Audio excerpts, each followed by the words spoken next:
F'artiklu fil-ġurnal Malta Today, il-kap tal-Partit Nazzjonalista Adrian Delija qal li Joseph Muscat għandu jagħmel dak li għamel Lawrence Gonzi u jservi ta' pont fil-qasma politika li komplet tikber fl-aħħar 5 snin. U faħħar il-motum li enerġetiku li bih servit il-Presidenza Mary-Louise Colejro Preca u qal li bħal f'kull demokrazija parlamentari ir-rwol tal-President hu kemm xejn limitat.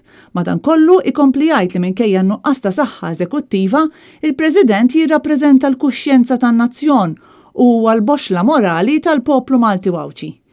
Adrian Delija kompla jgħid li kull President għamlilna onur minn Sir Anthony Mamo sa Mary-Louise Colejro Preca u elenka lista ta' preġi u valuri li ħaddan kull President waqt li kien fl-uffiċċju.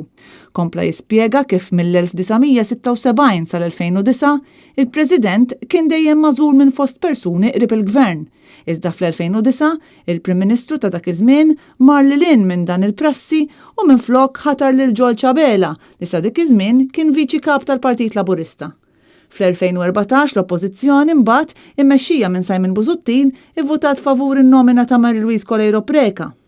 Wara li fl-2013 Joseph Muscat kien wieħed li jaħdem ma' kulħadd irrispettivament mit-twemmin politiku, wieħed kien jippretendi li jżomm kelmtu, iżda kif nafu prattikament daw kollha li kellhom xi pożizzjoni eżekuttiva twarbu biex minflok saru ħatrit politiċi.